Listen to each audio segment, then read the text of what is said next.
দূরে দাঁড়িয়ে এতক্ষণ যাবৎ সবটাই পর্যবেক্ষণ করছিলে মহামানব সেই মানুষটি, যার জন্য কলঙ্কিত হয়েছে। এমন মিথ্যা অপবাদ শুনতে হচ্ছে, যার জন্য আপনজনের কাছ থেকে এত কটাক্ষের বাণী শুনতে হচ্ছে মেহেরুনকে। মেহেরুনের কান্না দেখে কি আদৌ মানুষটার মধ্যে কোনো ভাবান্তর ঘটল তা বোঝা গেল না তার গম্ভীর মুখশ্রী দেখে। কি চলছে তার মনে?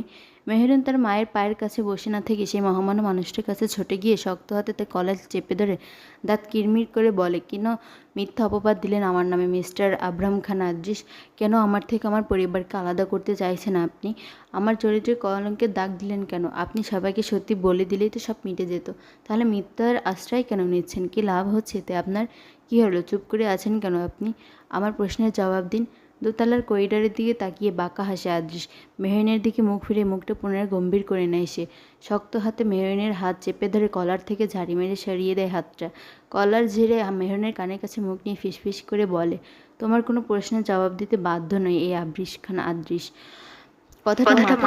কথাটা যেন মাথায় থাকে মিস মেহরুন ইবনাত, অন্যথায় কী হবে সেটা কিন্তু আমি নিজেও জানি না। আর হ্যাঁ, নেক্সট টাইম আমার কলার দ্বারা সাহস দেখাতে আসবে না। ফল যে খুব একটা সুখকর হবে না সেটা বুঝতেই পারছো। মেহরিনের চোখে এখনও অশ্রু টলমাল করছে। অশ্রুসিক্ত নয়নে একরাশ ঘৃণা নিয়ে আদ্রিসের দিকে তাকিয়ে বলে ওঠে, আপনার কারণে আমার পবিত্র আত্মা কলুষিত হয়েছে আজ। শুধুমাত্র আপনার কারণে সবাই অবিশ্বাস করছে আমায়। আপনার প্রতি এতদিনের যে শ্রদ্ধাপত্র ছিল তা আজ ঘৃণায় পরিণত হয়েছে। I just hate you mister Abraham Khan Adris. মেহরিনের তাকিয়ে শুধু স্মিত হাসে আদ্রিস। তবে আদ্রিসের হতে কোনো উত্তর মেলে না। ওদের দুজনকে আড়ালে কথা বলতে দেখে আবারও মাঝখান দিয়ে ফোন কেটে নাজিয়া সুলতানা অর্থাৎ মেহরিনের চাচি বলে উঠলেন, ভাবি দেখো, তোমার মেয়ে আবারও ওই লোকটার সাথে কী যেন বলছে। এত বড় একটা পাপ করার পরও মায়ের হাতে চড় খেয়েও মেয়েটার কোনো ভয় ডর বা লজ্জা কিছুই নেই। ছি, কি বেহায়া মেয়েরা বাবা। নাজিয়া সুলতানের কথা যেন আবারও তেতে উঠলেন লাবণী রহমান। তিনি নিজেকে কিছুতেই সামলাতে পারছেন না। যতই রাগ দেখাক ভিতরে ভেতরে তিনিও গুমড়ে মরছেন। নিজের মেয়ে বলে কথা, শতক ফেলে তো আর দিতে পারবেন না। যে মেয়েকে নিজের চেয়েও বেশি ভালোবেসেছেন, বিশ্বাস করেছেন, সেই মেয়েই তাকে এভাবে ঠকাতে পারলো। এটা মানতে ভীষণ কষ্ট হচ্ছে তার। কোনো মা আদৌ পারে নিজের মেয়েকে এমন কিউট বাক্য শুনতে?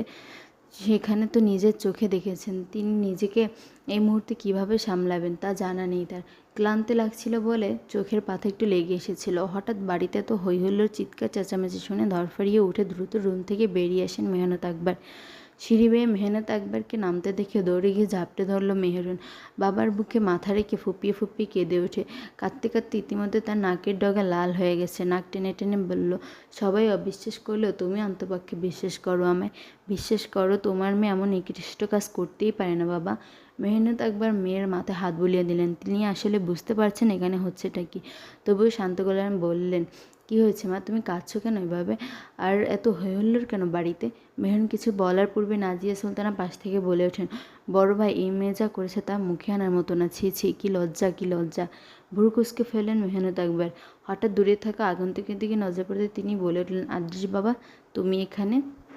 এগিয়ে আসে আদ্রিস। মুখে তার হাসি রেখে স্পষ্ট অতল স্পর্শী ডাগর চক্ষুদায় কি যেন এক ভাবের খেলা খেলছে, তা বোঝার সাধ্য নেই। কণ্ঠে কিছুটা খাদে নামিয়ে মেহনত আকবরের উদ্দেশ্যে বলে উঠল, আসসালামু আলাইকুম আঙ্কেল, আপনাকে কিছু বলার আছে আমার। ওয়ালাইকুম আসসালাম।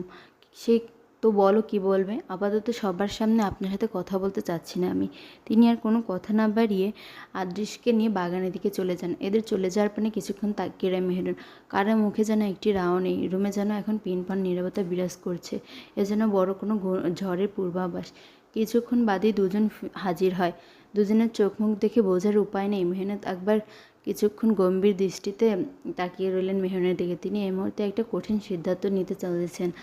মেহনত একবার কী ভাবছেন বা সামনে কি করতে যাচ্ছেন তা বোঝা মুশকিল। অন্যদিকে আদ্রিসের কোণে বাঁকা হাসির রেখা ফুটে উঠেছে। দোতলার করিডোরের রেলিংয়ে হাত রেখে এতক্ষণ যাবৎ সব কিছুই পর্যবেক্ষণ করেছিল। সবটা জেনে যেন আগন্তুকের প্রাণ জুড়িয়ে যায়। প্রাণ ভরে শ্বাস নেয়, কুটিল হাসল সে। মেহরিনের বাড়ি থেকে ঘাড় ধাক্কা দিয়ে বের করতে পারলে তার শান্তি মিলবে।